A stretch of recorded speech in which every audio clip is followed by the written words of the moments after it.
ہم سب کے لیے مبارک موقع ہے کہ اللہ تعالیٰ ہمیں رمضان کے استقبال کے لیے اللہ نے ہمیں مہلت دی، ہم زندہ ہیں، اور اللہ کرے کہ رمضان سب کو نصیب ہو۔ رمضان ایک خاص مہینہ ہے جو اللہ کی رحمتوں کو لینے کا ہے۔ اللہ تعالیٰ کا عرش پہلے آسمان پر آ جاتا ہے، جہنم کے دروازے بند کر دیے جاتے ہیں، جنت کے دروازے کھول دیے جاتے ہیں۔ یہ پہلے کسی امت کے لیے نہیں تھا۔ ان کا روزہ مشقت والا تھا، افطاری سے افطاری۔ ہمارا روزہ اس کے مقابلے میں بہت آسان ہے، سحری بھی افطاری بھی۔ ان کی نماز تراویح نہیں تھی، ہماری نماز تراویح ہے قرآن سننے کے لیے، قرآن کو زندہ رکھنے کے لیے۔ تو اللہ تعالیٰ کی طرف سے اعلان ہوتا ہے، 24 گھنٹے دن رات یہ اعلان ہوتا ہے، حل من مستغفر فاغفر له، حل من تائب فاتوب علیہ، حل من سائل فاعطیہ۔ یہ 3 آوازیں 24 گھنٹے چلتی ہیں آسمانوں پر۔ کوئی ہے معافی مانگنے والا، میں اسے معاف کروں، کوئی ہے توبہ کرنے والا، میں اس کی توبہ کو قبول کروں، کوئی ہے مجھ سے مانگنے والا کہ میں اسے عطا کروں۔ اور پھر ایک فرشتہ اعلان کرتا ہے، یا باغ الخیر اقبل، اے نیکی کے چاہنے والے زور لگا، آگے بڑھا۔ اور دوسرا فرشتہ اعلان کرتا ہے، یا باغ الشر ادبر، اے گناہوں میں ڈوبے ہوئے انسان واپس آ جا، اللہ کی چھاؤں میں آ جا، اللہ کی رحمت میں آ جا، اللہ کی بخشش کی چادر میں اپنے آپ کو چھپا لے۔ اور اس میں فرض 70 فرض کے برابر ہو جاتا ہے، نفل فرض کے برابر ہو جاتا ہے۔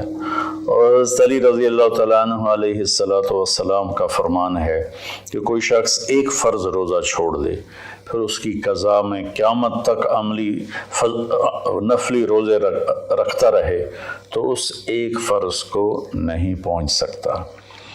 تو سارے دوستوں سے درخواست ہے کہ روزے کا اہتمام فرمائیں اور اللہ کی رحمت کو لوٹ لیں۔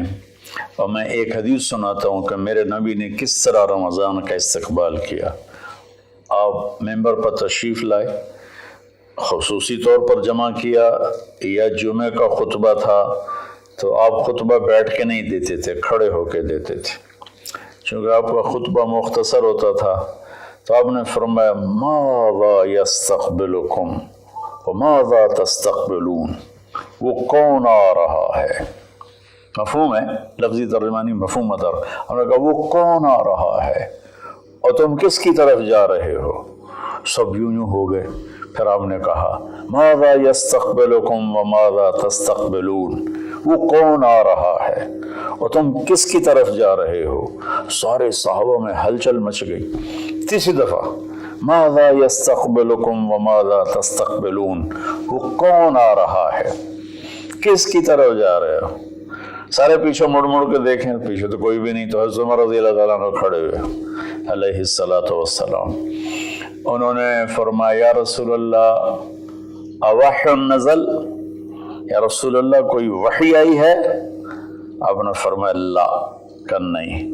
اعدو حضر، اللہ نے آپ کو آنکھ دی ہے دیکھنے والی، تو کیا کوئی دشمن مدینے کی طرف آ رہا ہے اور آپ نے دیکھ لیا ہے اور وہ ہم پر حملہ کرنے آ رہا ہے، ہم تیاری کریں؟ آپ نے کہا اللہ، نہیں یہ بھی نہیں۔ تو انہوں نے پوچھا، بھائی یا رسول اللہ کون آ رہا ہے؟ تو آپ نے کہا رمضان آ رہا ہے۔ سبحان اللہ، کیا خوبصورت انداز تھا متوجہ کرنے کا، عظمت بٹھانے کا، ہیبت بٹھانے کا، کہ رمضان آ رہا ہے۔ پھر آپ نے اس کے فضائل سنائے کہ اس میں جنت کے دروازے کھل جاتے ہیں، جہنم کے دروازے بند ہو جاتے ہیں، اور جنت کی حوریں اللہ سے دعا کرتی ہیں، یا اللہ اس رمضان میں اپنے نیک بندوں میں ہمارے شوہر ہمارے لیے منتخب فرما اور ان کے ذریعے ہماری آنکھیں ٹھنڈی فرما۔ اور جہنم کے سارے دروازے بند ہو جاتے ہیں، شیطان قید ہو جاتا ہے، اور اس رمضان کا مطلب ہے جلنا، رمض یرمز، جلنا۔ سارے مہینوں کے نام عربوں نے رکھے، محرم، صفر، ربیع الاول، ربیع الثانی سے لے کر آخر تک۔ رمضان کا نام اللہ نے قرآن میں لکھا، شہر رمضان الذی انزل فیہ القرآن، کہ یہ عرشوں پر اس مہینے کا نام طے ہوا رمضان۔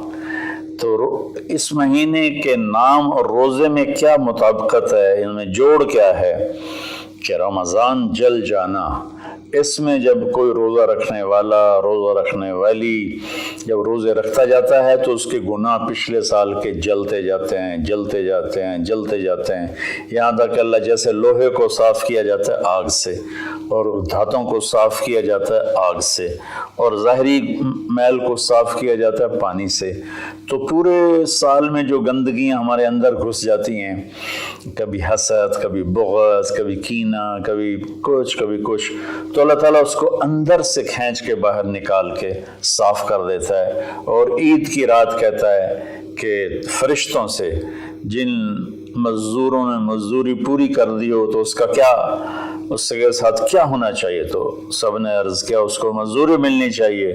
تو پھر اللہ تعالیٰ فرماتے ہیں تم گواہ رہو، میرے بندوں نے دن میں روزہ رکھا، رات کو قیام کیا اور میرا قرآن سنا، میں اس مزدوری کے بدلے ان کے سارے گناہ معاف کرتا ہوں۔